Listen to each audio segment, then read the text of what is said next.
I'm here, I swear. So we are here live on the Check Swing Podcast here on New Tools Radio. Welcome back for another day.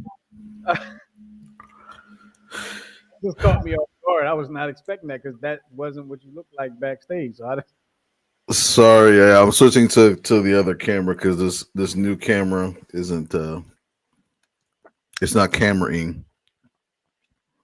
ready for you. It was not ready. But welcome back to the show, y'all. It is the Check Swing Podcast with myself and my man Miguel, Coach Santa, excuse me. And we are live here. Oh, excuse me. We are live here. And Right.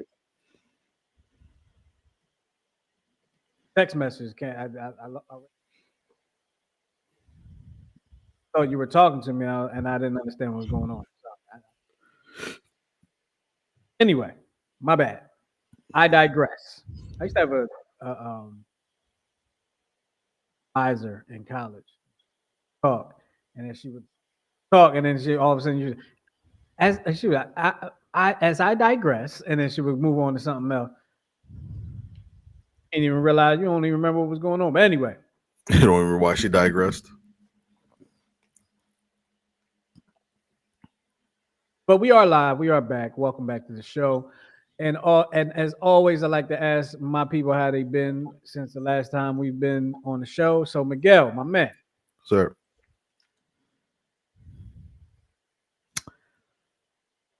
You actually you cut out, so I didn't actually hear your question. I said, how you been?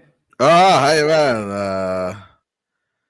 Challenging to say the least. Or challenged to say the least. Been really hard without baseball, you know. Because all we have to talk about are the Eagles, which is a good thing. And how crappy Embiid is doing.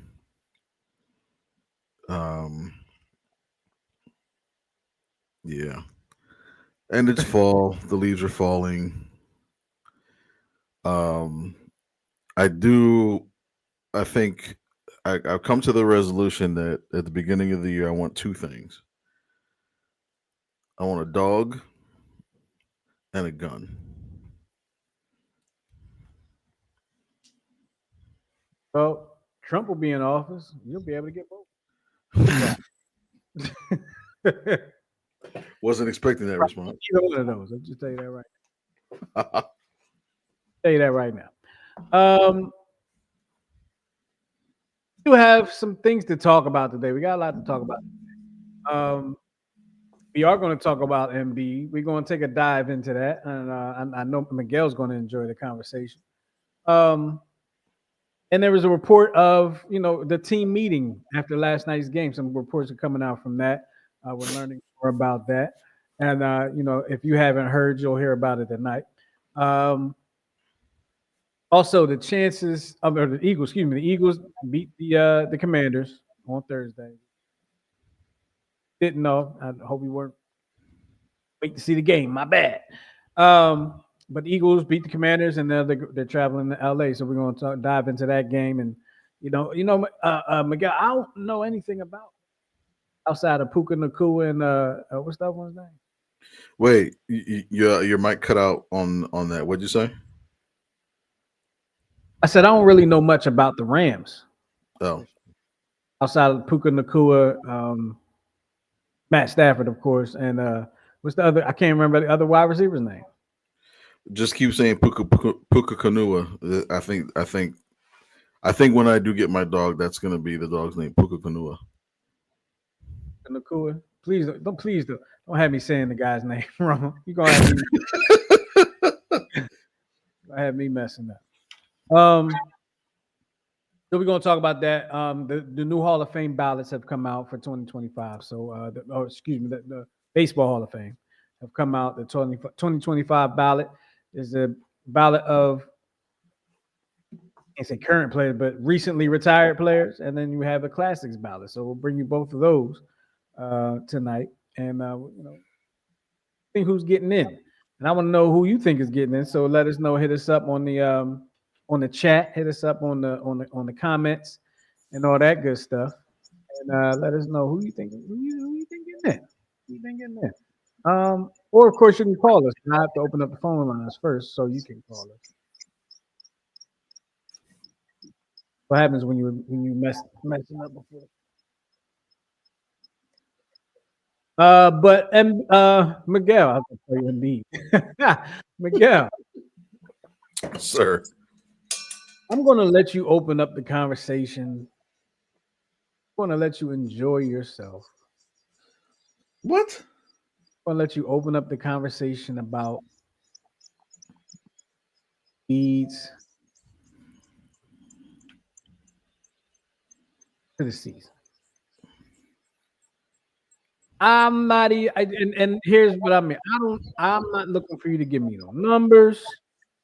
I'm not even looking for you to I want facts, but I'm not looking for a whole bunch of facts. I just want to hear Miguel tell me about Embiid in the start of the season in Miguel's own words, the only way Miguel knows how. I'm going to give you the opportunity to just let me have it. Rob's not here right now, so he's going to miss this opportunity, but I'm going to give you the opportunity to let me have it. And it looks like you froze. It looks like Miguel froze on the opportunity to let me have it. He froze up on us, guys. He froze up on us. So it's all good. It's all good. Oh, wait a minute. It looks like he came back. I don't know what you're doing over there, man. I'm not. I honestly, I'm not doing anything. I think it's funny how things start to crap out once the name Embiid comes out. All of a sudden, things are like going haywire. My screens are on the wrong side, but yeah. Well, I was giving you the opportunity to let me have it, but you froze up on it. So you missed your opportunity to let me. Of course, I did. Missed your chance. But no, I'm gonna give you the opportunity to just let me have it about Embiid's future start. I don't know how much of what you heard of what I said. I'm not looking for you to give me no numbers. I'm not. I thought you froze again. I got nervous. I'm not looking for you to give me no numbers. I mean, you can if you want. I'm not looking for you to give me a whole bunch of facts about this, that, and the third, but you can if you want. I'm just looking for you to give me the rundown of how Embiid's play has been, according to Miguel. In only Miguel's words, and only the way Miguel knows how. Just let me know. So when he allows himself to play,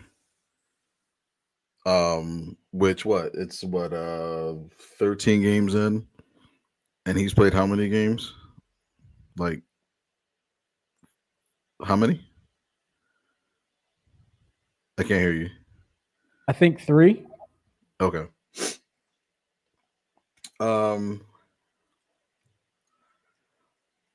As you saw in my post on Instagram for, to spread out the link to tonight's show, I wasn't sure if you had the opportunity to listen to the music that was going on in the background of that post. I didn't see the post. So what I posted was, Embiid, the Mr. Softy, and I had Yeah, I think I did see that post. I had the ice cream music playing in the background. I think that ever since that the spotlight has been on him and him, I guess pretty only, especially after Simmons was traded, especially after the other guy with the long beard that was a waste of space as well and money and time. Um, it almost seems like he's regressed maturity wise, from calling out the fans in the beginning of the season and then trolling the fans on X or TwitX or whatever the hell you want to call it. Hold on. You said he called out the fans at the beginning of the season? Called out the fans at the beginning of the season. He doesn't understand. Huh? Remind me. Remind me. I don't remember what that was. Remind me. He says he doesn't understand what the fans like. He said, of all the things I've done for this city, he doesn't understand why the fans react the way they do towards him. After Marcus Hayes article.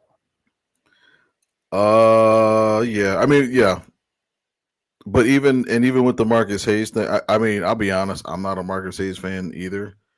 A lot of athletes aren't fans of Marcus Hayes. Was he out of bounds? Probably. But again, you've been playing in Philadelphia for X amount of years. You know, especially basketball, especially football, the reporters come at your neck, and sometimes at fault. You still got to know how to handle it. I just don't think that he is mature enough. I'm hoping that the call out from yesterday by Maxey does the trick, because it's either he's going to regress even more and get traded, or he's finally going to step up and be the man that you think he's always been. Except for the second round of the playoffs for the last 3 or 4 years. Don't matter unless you get the ring. Correct. Which at the pace that he's going, he'll get a crown, but it'll be from Burger King. And I just think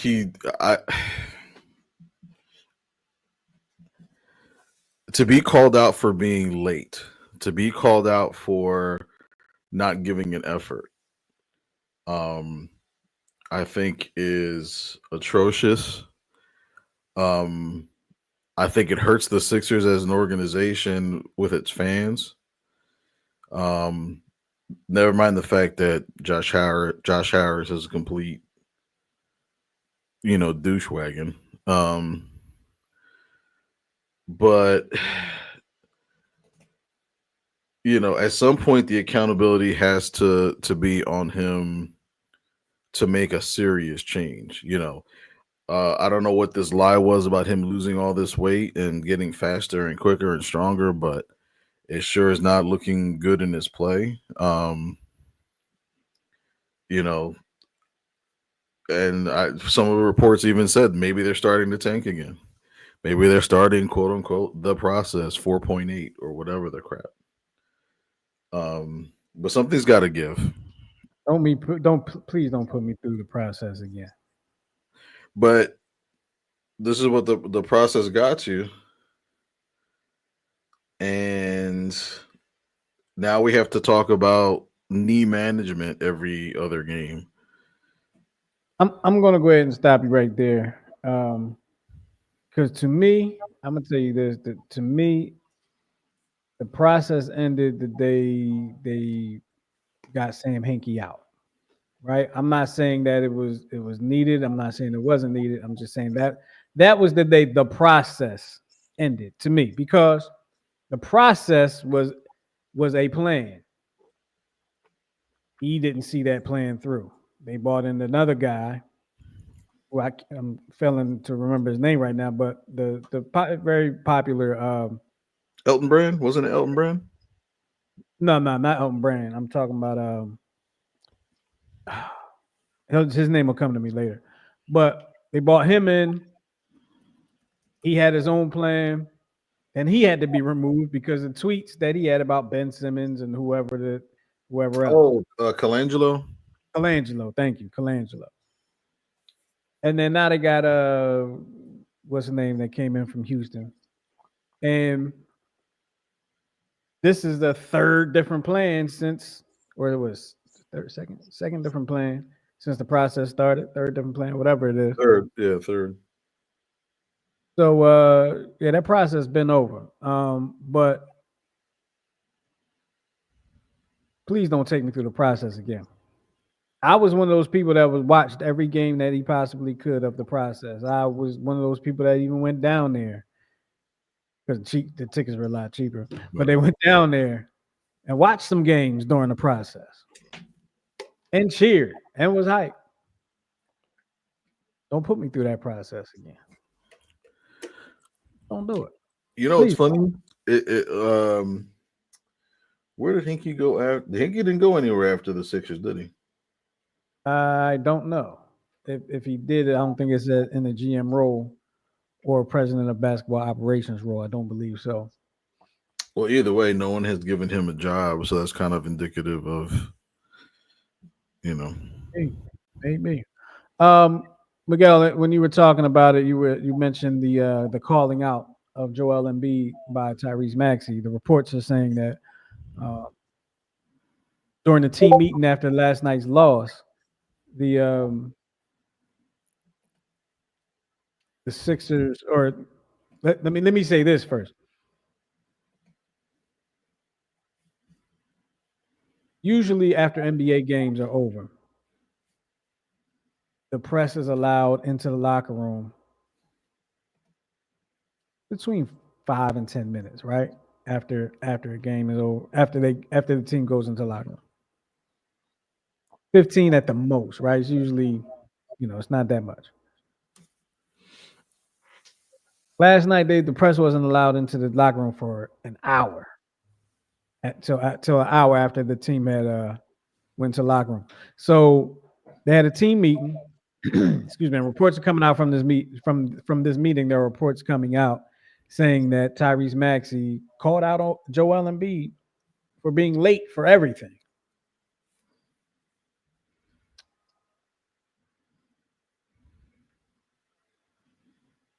Interesting. But everything comes afloat when you're losing, right? They're 2-11 right now. Joel Embiid is late for everything, supposedly. I like it, Miguel. I like the fact that Tyrese Maxey called him out. I like it.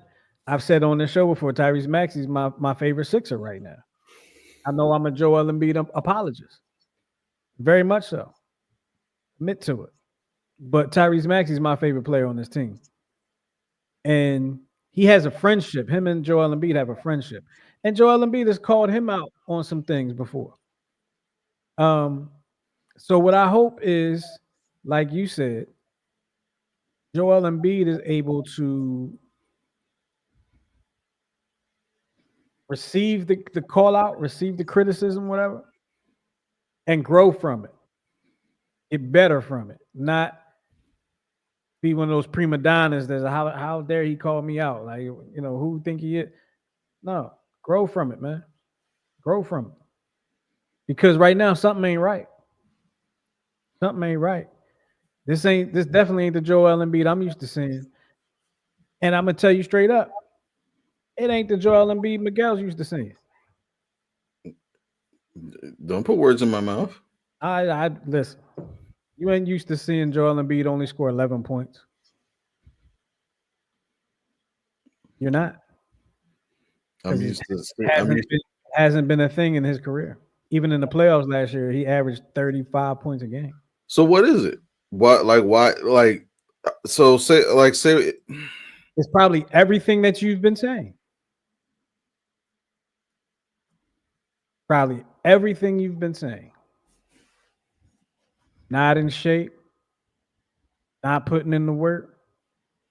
Probably still hurt.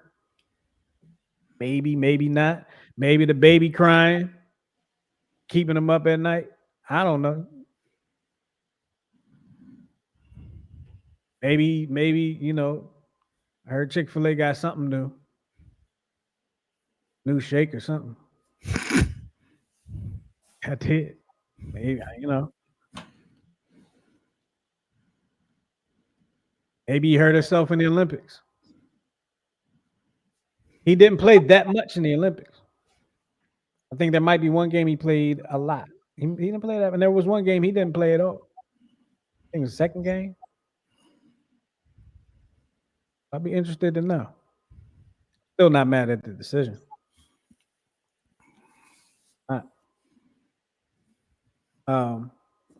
How you feel about Maxey calling him? I mean, you kind of said what you felt earlier, but do you think it was a good place for Maxey to do that? Absolutely. Mm. because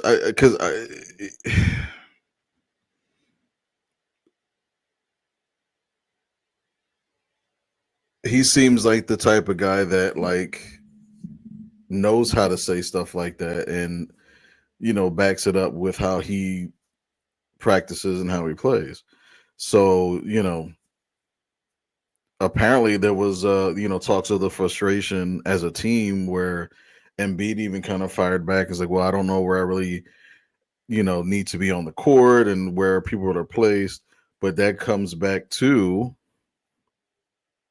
practice. We talking about practice.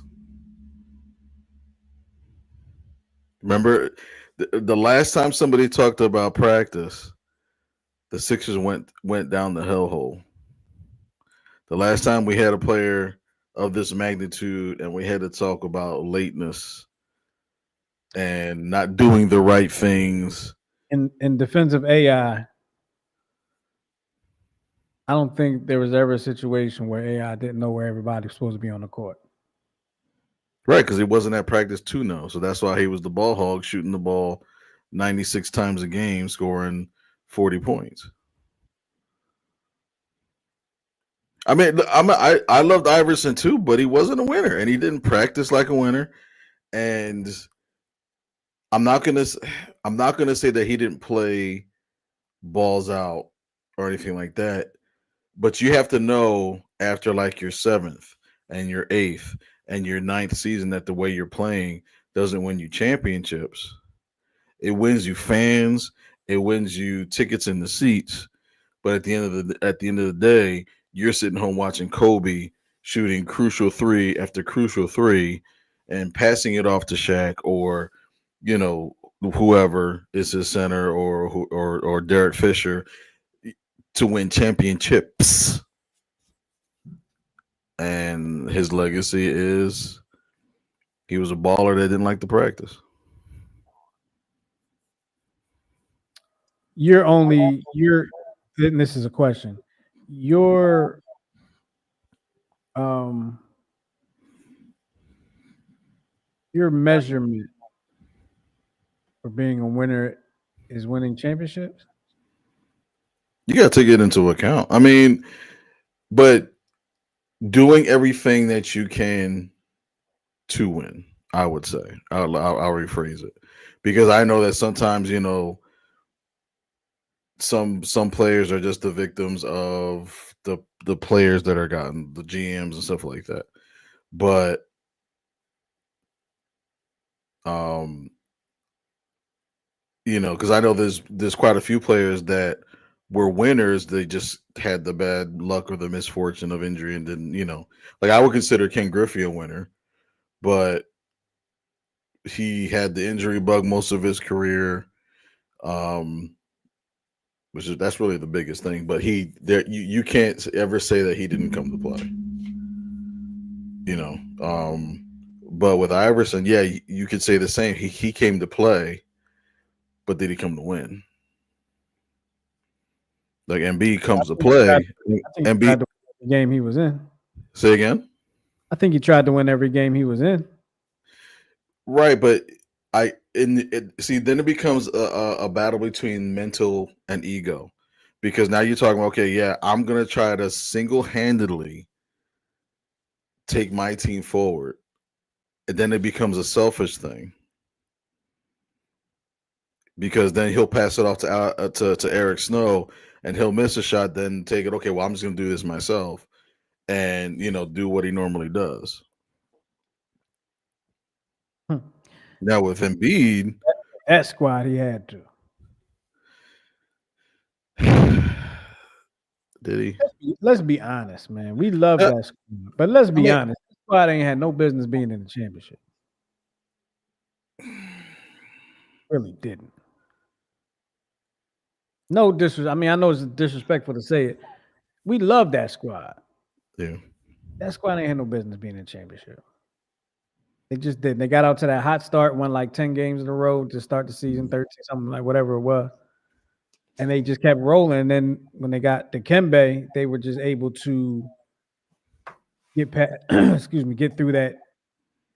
They were, I think I think when Embiid came on, they were 500 the rest of the season, including playoffs. The only time they weren't 500 is when they lost 4 games. With Matumbo, I'm sorry. Yeah, because I think what they won when it was the first series, it was 3 out of 5. Took that to the max. The next 2 series went 7 games, and they won the first game of the finals and then got swept. Yep. So, yeah, I'm glad Maxey called him out, man, and hopefully the response is good. I haven't seen anything, seen anything or any reports or anything about an MB response to these reports. You know, they'll ask him at a press conference or whenever they're in the locker room after a practice or whatever the case may be. So we gotta keep an eye out for that. Excuse me. Talk about some football. You know what? Let's save the football conversation. All right, because this baseball conversation probably. I should have planned this out. Man. That's my fault. Yeah, it's my fault.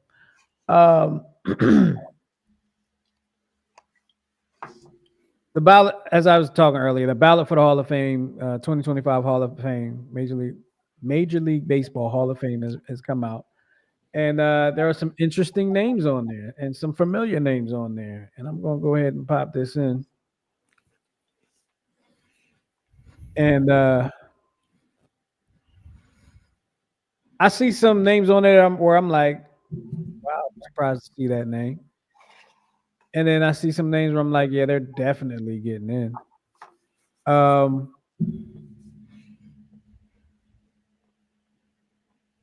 many of these guys? So I'm looking at this list, right? How many of these guys you think get in, Miguel? Like, I mean, just looking at Ichiro is a shoo-in, right? Is this his first ballot? Yes. First or second. Huh? First or second, I think. It should. If he didn't get in the first ballot, then that's a crime. Ichiro should be. It's got to be first ballot. There's no way Ichiro didn't get in on the first ballot. Ichiro gets in. Lot. It's a lot. I'll bet the house on it. When I'm looking at this, I'm thinking. I'm looking at Andy Pettitte. I was thinking Pettitte, just because of his level of consistency. So they picked the Yankees and Houston. A-Rod has that cloud, that steroid cloud, right? He should never be in. Manny Ramirez, does he also have the steroid cloud? Yeah, because he was in the Mitchell report. I think he was actually caught in 09 or no, in 08, the year the Phillies won the World Series. Jimmy probably doesn't get in. Why do you think he might not get in? I just, as much as I want him to be in, this is his second ballot, right? Yeah. I just feel like he gets in. No, I feel like if he gets in this year. I mean, like he won the World Series. So he got what? MVP, won World Series, he won a Silver Slugger. He was a 3-time All-Star, which is surprising. I thought he was actually an All-Star game more times, which is kind of telling. He did win the Gold Glove 4 times, and he was a Clemente winner. He was a what? A Clemente winner for, like, I think that's the Humanitarian of the Year award, Roberto Clemente award. So, he did some extraordinary things in small spurts, but I don't think it's enough for him to get in at all.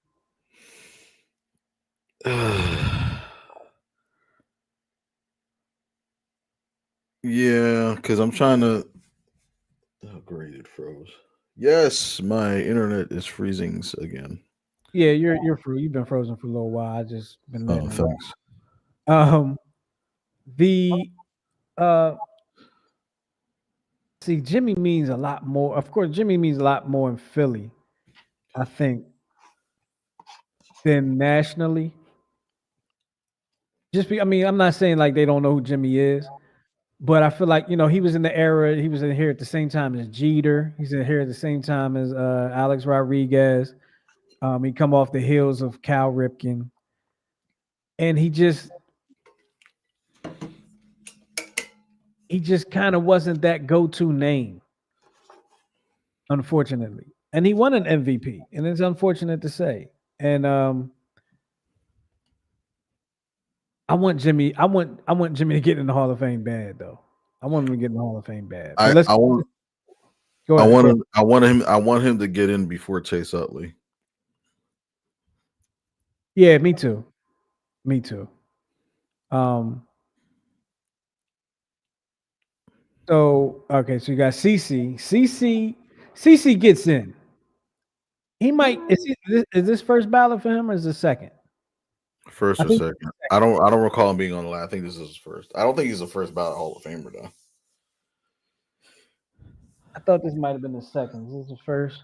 I mean, Uh, because his claim to fame is giving up the Grand Slam to Shane Victorino in the playoffs. this is claim to fame for Phillies fans.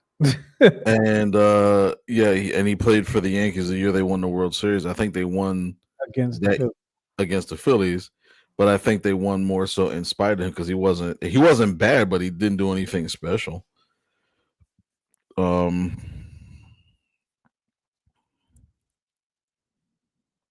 So you don't Omar, think he gets in at all? see, I'm trying to think about this like how they're thinking about it. If you're looking at it So from a here's the thing. So I'm just thinking. I'm just kind of having a thought right now. I feel like if CC didn't wear the pinstripes and wore maybe a Diamondbacks jersey or a Mariners jersey, you would probably be like, you would automatically be like, no. I feel like that. I feel like those pinstripes kind of give it a some kind of I would give it a little strength. Got me on that. yeah, yeah, and I mean he only won 20 games one time in how many years did he play? He played 19 seasons. Um, if anything, he should be in a different Hall of Fame now because since he's left baseball, he actually got jacked. He actually got in shape since he left baseball. Oh, really? So, well, yeah, I think, and then he started his own clothing line. I can't remember the name. It was something like it paid homage to players of yesteryear. So it's very simplistic design. So he came out with like his own clothing line and then got jacked for whatever reason.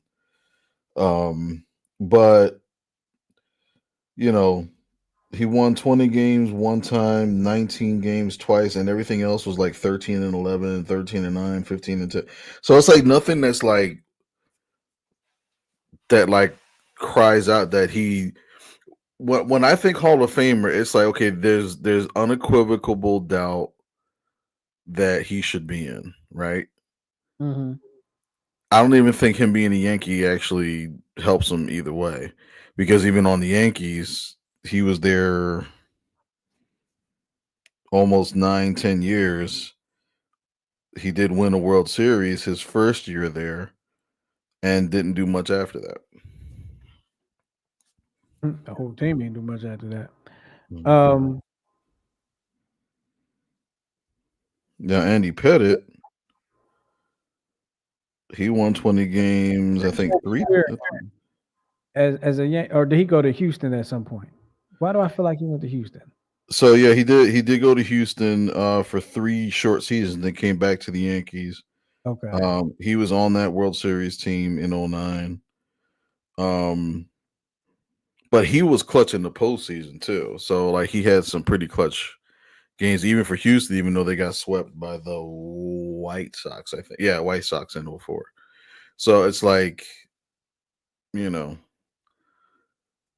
he's known for his clutchness, his demeanor. But it's like with CC, like if you had to choose between CC and Pettit, it's kind of a no brainer.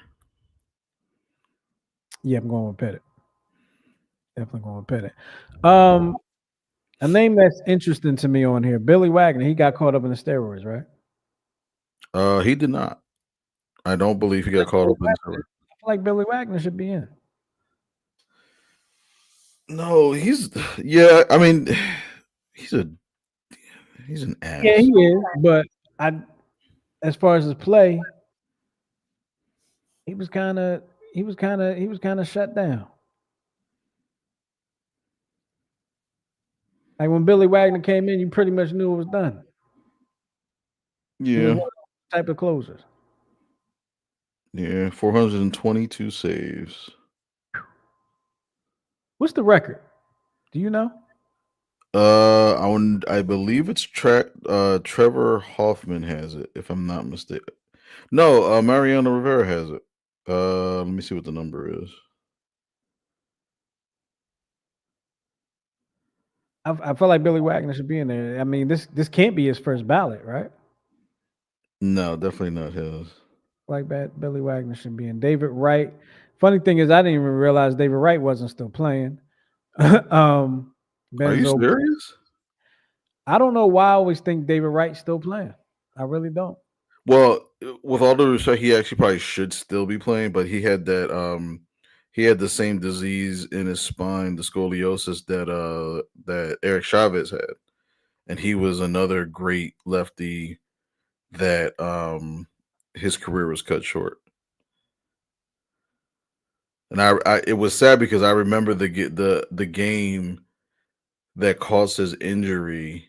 It was Chavez was playing for the Yankees. He had been out for a year already, so he was slowly progressing back.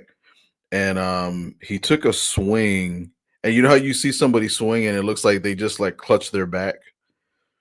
So he did that, and then he kind of fell to a knee and like kind of tried to shake it off. And then the next pitch, he kind of swung at it weakly, and then after that, you didn't hear about him ever again. So it was just kind of sad. Like that was kind of how he went out. But that the that same disease hit David Wright Mm. because with him, I think it happened within like 2 seasons. He was, I think, one year he had like 40 home runs, then it dropped to like 30, and then he was out for like 90 games, and then that was it. Wow. Mm. And Mary, Well, I didn't do that. He did that. He was about to tell us how many saves Mariano Rivera has in his career. But I'm sure he'll get to that when he comes back. And then we're also going to talk about um, the classic, Hall of Fame ballot when he gets back. We have um, can Dick Allen? We talk about Dick Allen. Can Dick Allen get back into the not get back into, but can he get into the Hall of Fame?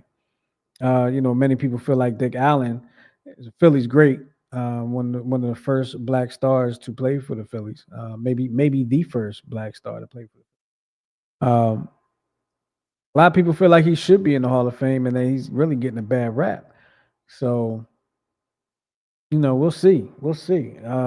We here at the Check Swing podcast thought that Dick Allen was getting into the Hall of Fame last year. We really did, but he didn't get in. So Miguel is back with us. yo, And I was just talking about how Dick Allen is on the ballot, on the classic ballot. Do you have that ready? I know you're having some difficulties over there. Do you happen to have that classic ballot ready? yeah, let me switch it over. So what the classic ballot is for people that may not know, and Miguel, please keep me on the straight and narrow. The classic ballot, there's a time limit for people to be on the ballot that we just showed you for the Hall of Fame. Okay, so after that time has passed for you to be on the ballot, you're now removed from the ballot if you have not um, been voted into the hall. Now, after some time off the ballot, they'd put you on the classic ballot. And then I believe you have a certain amount of time on the classic ballot. And then they take you off of that. And then if you get taken off that and not make it to the Hall of Fame, then I don't think you ever make it to the Hall of Fame. I don't know if there's a third one, but that's my explanation. Did I get it right? Yep, for the most part. And one other caveat is that it has to be for the to be eligible on the classic ballot. You have had to have played and retired before the cutoff they made was 1980. Oh, really? So there's not going to be a classic ballot. Well, I mean that's yet to be determined, but as of right now, Oh, if so it's time may change. right, so the time may change as time goes on. So, Makes sense. Makes sense. yeah. So I'm gonna go ahead and pop this in there real quick, and we still got to talk about the Eagles as they go fly out west to take on the La Rams. Yeah, Um, this is just a quick kind of run through of the players that are on this year's classic ballot. So the first one is Louis Tiant, which I actually didn't know he was not in the Hall of Fame. I thought he was, but what's probably keeping him from the Hall of Fame is the amount of wins. Usually the magic number is like 300, but I don't think you're gonna see a pitcher at 300 wins ever again with the way they're pampered and stuff. But Louis Tiant, if you want to look him up, very distinguished windup. He actually kind of did like a tornado kind of thing, and was one of the pitchers in one of the greatest World Series games ever in 1975, which was Red Sox versus the Reds. Next person is they nicknamed the Cobra, Mr. Dave Parker from the Pittsburgh Pirates. Well, he played for the Pirates. He played for the Cincinnati Reds. Was on the Oakland A's team that won the World Series, and I think ended his career with Milwaukee. Had one of the greatest outfield arms that, if you look up videos of him from the 1979 All-Star game, I mean, he threw a bullet from right field, the right field warning track to home plate on no hops, and it was one of the greatest plays I've ever seen. And then I think threw somebody else out at third base on one hop. Had a very distinct kind of swing, which is why they called him the Cobra. Suffering from Parkinson's right now, so this is kind of like a sympathy kind of vote for him. Tommy John. So for those that have heard of the Tommy John surgery, the procedure was actually named after this gentleman. He played for the Dodgers and the Yankees in the 70s. He suffered from an injury before this particular surgery. If you had this injury, which is basically your elbow muscle detaching, if you ever had that injury prior to him, you never played again. You were just done. So he met with this surgeon who's now world famous for it. And they took a cadaver, I think, from like his butt cheek and from his opposing arm. And he took 3 years off, came back, and won a World Series for the Yankees, I believe. And was able to finish his career with 288 wins. So the surgery is named after this gentleman because he was the first one to have the surgery and finish his career out. Vic Harris was a Negro League star, batted 300 over his lifetime, played with the world-renowned Homestead Grays, which is one of the more popular. They're pretty much the Yankees of the Negro Leagues. They had Josh Gibson and Buck Leonard, some legends on that team. He was one of the key cogs to those teams. Steve Garvey, another player I thought was in the Hall of Fame, but he was on the 70s Dodgers teams and the 81 Dodgers that won the World Series, and was on the 84 Padres, the first Padres team that went to the World Series. Very rarely got injured. I think he played a lot of consecutive games. I think he played like 8 or 9 straight years without missing a game. Challenge the streak, but once Ripken did it, that was it. But sturdy first baseman, always killed the Phillies, unfortunately, in the 70s. So he's up. John Donaldson, who on record or unofficially, they say, had about 17 no hitters.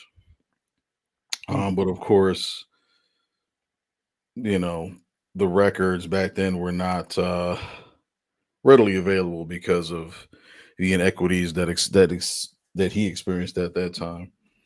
Played for like I think the Chicago American Giants and the Monarchs. Ken Boyer is a person I've never heard of before and is relevant. And of course, we end with this. I'm sorry, I never heard it. 64. Okay. Yeah, he was on the 64 Cardinals, which was the guy that gets in though. But go ahead. Yeah, another white guy that gets in, right? And then we had Dick Allen, who for 15 years he did win an MVP, won Rookie of the Year, and in 15 years still had 351 home runs. Could he have played a little bit longer? Yes, he had some unfortunate instances of injuries. He was the first black superstar in Philadelphia sports history and was treated as such because he was a black baseball player who was famous in the late 60s. So of course, with the culmination of Before Wilt? Say again? He was before Wilt? Well, yeah, because he came out in 64. Wilt at that time was famous at Overbrook High School. So I think Wilt became famous. He was like the second. Wilt was probably more famous than Dick Allen overall, but he was really the second superstar in Philadelphia. Okay. All right. So, because Wilt, I think he won his first championship as a Sixer in '68 when they finally went past the Celtics and I think beat I forget who they beat in the championship, but yeah, because Dick Allen spoke up for himself, and you just didn't do those things back in the day. But the press was absolutely horrible to him. He got into an argument with a very popular white baseball player, was not allowed to speak on the matter. They traded said white player, and the fans turned on him. So, although he did finish his career as a Philly, um, he was able to come back as kind of a sort of an apology reconciliation and was on that first Phillies playoff team in the 70s. So, but this will be his third go around in this particular category. I think when he was first eligible for the Hall of Fame in 1980, only got 3% of the vote because you still had the same old racist, judgmental writers back in the day. But I think he never got higher than like 17% of the vote. And he was on the ballot, I believe, 3 times. And this will be his third time. He missed by 1% in 2019 and in 2021. And how much time does he have left on this ballot? I don't think that they do it based on time. Like this wouldn't be. They're not going to say that this is his last time, but they're just hoping that it is time. So, so I don't know if you know this or not, but I'm going to take that down. But don't take it out because we may go back to it real quick. I don't know if you know this or not, or if you know the answer to this or not. How many? Is there a certain number of people allowed on the classic ballot? no, I've seen. I mean, I usually don't see a lot.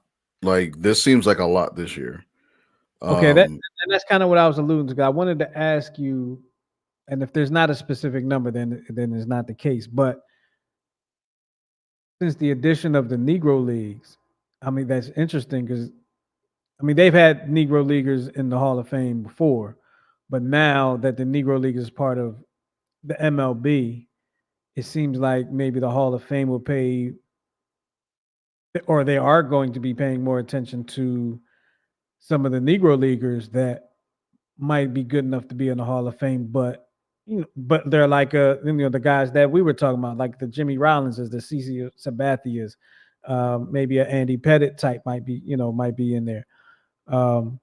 But that's kind of opened that door for them a bit, and I'm kind of glad to see that. Still with me? Nope, he's not.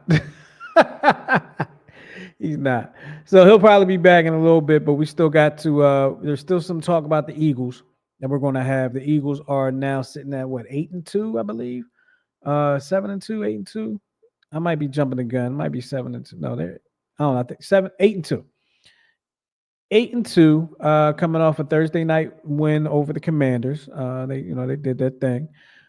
Slow start again for the Eagle for the offense. The defense once again looked really good. They looked really good. They were able to slow down Jaden Daniels and that attack that they have. They were able to slow that down. And we were talking to Wally from the urban sports scene last week, and he said, that defense has got to be something to worry about. But Saquon was the one. Saquon was the one. There's a lot of talk now of Saquon possibly being the having the chance at the MVP. That's going to be interesting. We're going to have to see, man. I mean, he's having a hell of a year, running behind that Philly offensive line. Just made me realize how much of a one-man show he really was in New York when he was playing for the Giants. I mean, no disrespect to anybody up there, but man, I mean, I'm looking at him now, and I'm just like, yo, they struggling. Sometimes they play decent, but the quarterback play is awful.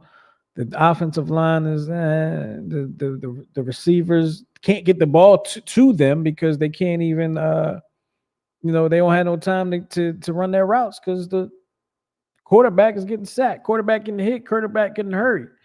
So thank you, G-Man, for Saquon and for letting him go because like I was just saying, Miguel, Saquon could be looking at an MVP, or there's talk about him in the MVP conversation. So talking about them Commanders last week and all that good stuff. They travel to LA, right? And I mentioned earlier, I don't know a lot. I just thought about it. Like I don't know it. Like Aaron Donald is retired. And they just haven't been that. A few years back they were one of the top teams. They just haven't been that top team, especially out in the NFC West. It's been the 49ers. But they're playing well, from what I'm told. I don't play. They're playing well. Am I right in saying that they're playing well? Didn't they just win the other day? I mean, yeah, but I don't know that they have the key components to keep it rolling. It's not a team. It's not a team I'm scared of. I'll put it that way. But anything can happen on the road. Jalen still has those issues in the first quarter, and I think what people are missing too is I think he has a concussion from that Cowboys game. Yeah, because he did. Remember when he did the? I don't know if you saw the video of him doing the post game interview, and he was teasing. He's the bald headed commentator on the NFL on ESPN, I think, and it was the way that he responded. Number one, he had really dark glasses on, and he said something. He said, "Aren't you from the DMV?" And he said, "Oh, we're gonna do that. We're gonna do that." And he just kind of was like, "Ah." Oh, Brian Mitchell? Was it Brian Mitchell? No, it wasn't Brian Mitchell. It was the bald white dude from ESPN. I always forget his name. I know his face. I know how he sounds, but I'll think about that. Oh, Van Pelt. Yeah. Because he's from the DMV. So, but it was just the way he responded, and like even on social media, there was a lot of like people that were saying he sounds like he's concussed. This was after the game on Thursday night? Yes, against the Commanders. I'm sorry, yeah. So was that that was the game where he went to the tent. I'm sorry, I'm thinking the Cowboy game went to the tent. Commanders game, yeah, I thought he was concussed too. Yeah, I thought especially he how. was concussed on that first hit. Where what happened? So no, it was a second Hit hit. long to get up. That was closer to the goal, but there was one towards like the middle of the field. I think on that same drive. Yeah, but it was the second one, the one that it looked like the Carson Wentz hit. When Jadeveon Clowney elbowed him into the turf. Yeah, yeah. So that's what I Yeah, think the rocked needle him. fell on his head. Hmm. And I think that's when they made. I think that's when they. I think spotters, because they got the spotters looking for stuff like that. I think that's when the spotters said, "Check him out." Hmm. He took a little while to get up there too. Yeah. Didn't get up right away. And one of them two plays that we're talking about, he looked like a little shaky Mm. when he got up. To me. Um, but with that being said, I mean, first quarter being slow, yes, it's frustrating. But to me, I'm not concerned with it because the defense plays so well. If our defense was not as good as it is, I would be concerned with it. But as long as we score more than them by the end of the game, I'm. But of course, you don't want to be playing from behind. You don't want to do that. You want to be, leading the charge. Um, and I think they've only really been doing that one or two games where they even scored in the first quarter. So it doesn't happen much for the Eagles. This could probably be a game where they could. I mean, we don't have to worry about Aaron Donald. He's not there. He's not coming out of retirement for this game. Thank God. Thank God. Um, what are you interested in seeing in this game, Miguel? Anything? I want to see a drive that ends with more than 3 points. Um, I just want to see Jalen Hurts get going earlier because I think if your pedigree is to be a slow starter, at some point it's going to catch up to you. It's like with the Eagles last year when the defense just kept like, or it made what it was the last year or the year before, like they were 10-1. Yeah, they were 10-1, and then they kind of had the skid. It's like teams are going to catch up now. It's like the height of the football season, almost halfway done, and like people are hip to you now. Like let's get it going, and yeah, that's what I need to see. I need the defense to play like it's been playing because they've been a pleasant surprise. But I need Jalen to be more consistent early. Okay. That's really the only thing I need to say. I'm interested in seeing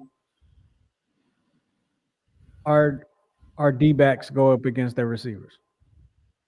I'm interested in seeing the whoever excuse me, Quinyon Mitchell ends up covering. I'm interested in seeing what that matchup is. Um, especially if it's Puka, right? Like Mhm. especially if it's that. But I think that might be the only place where I feel like that might be one of the only places that the Rams really have. I don't even want to say an advantage over the Eagle. I just want to call it really it's one of their strengths. One of the Mhm. Rams' strengths right there is their wide receiver. So I'm interested in seeing how the Eagles might be able to take that strength away from the Rams, if possible. So um, you got anything else you want to say about that or anything else, Miguel? Because it's about time for us to get up out of here. I think I'm good, sir. Miguel has to rewire his computer. After I throw it out the window and stomp on it, yeah. Give it the Macho Man elbow drop from the top rope. Whoa, yeah. Yeah. All right, so we're gonna get up out of here. We appreciate y'all hanging with us here on the Check Swing Podcast with myself and of course bug on me. I felt something. With myself and of course my man Coach Sander, the brains and brawn of the situation. And we're gonna get out of here. We'll talk to y'all next week. Yeah, we can talk to y'all next week because Thanksgiving is not till Thursday. So we can talk to y'all next week, quite possibly. All right. With that being said, we're getting up out of here. We'll talk to y'all next week. Peace.